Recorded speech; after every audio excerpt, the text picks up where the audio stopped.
My son said, "Mom, you don't need to know everything." That's when I realized I'd lost him. I still remember that evening, the kind where the sun hangs low, and the whole world feels like it's holding its breath. My son, Daniel, had just walked through the front door. His shoes were muddy, his eyes were tired, and his voice didn't sound like the boy I raised.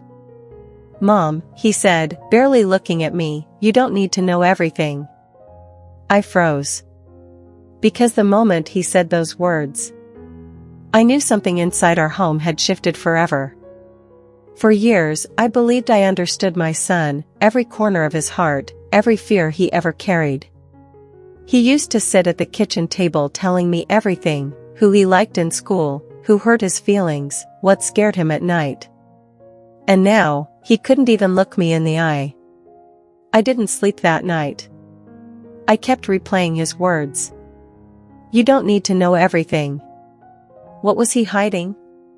And why did he sound like a stranger in his own house? The next morning, I found his bedroom door locked. It had never been locked before, not once in his entire childhood. I knocked gently. No answer. I waited. Still nothing. When the door finally opened, I saw something I wish I could unsee.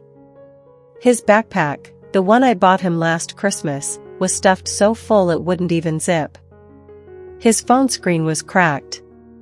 His hands were shaking. And when he glanced at me, there was fear in his eyes. Not because of me, but because of whatever he had gotten himself into. "Daniel," I whispered, "baby, just tell me what's going on." He swallowed hard, then turned away, like if he could avoid my eyes long enough, the truth might disappear. But secrets don't disappear. They rot.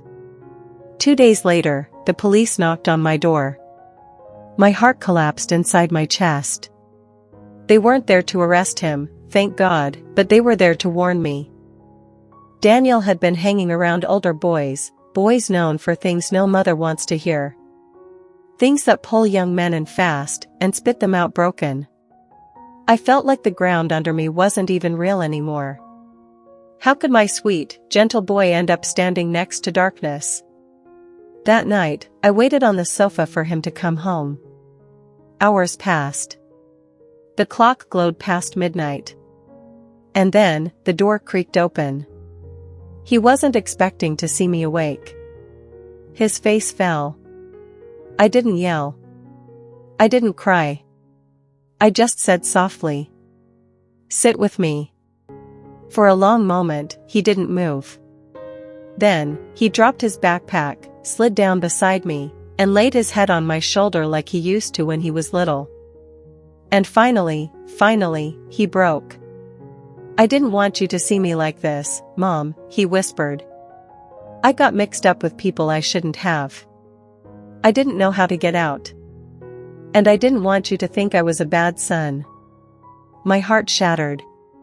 Not because of what he did, but because he carried this alone, thinking he had to protect me from his mistakes. I wrapped my arms around him. And in that quiet, trembling moment, I realized something every mother eventually has to face. Our children don't stop needing us, even when they think they do. And sometimes, the greatest battles they fight are the ones they're too ashamed to speak about. But as long as he chooses to come home, to sit beside me, to lay his head on my shoulder, to trust that I will love him through the dark, then I haven't lost him. Not yet. Not ever.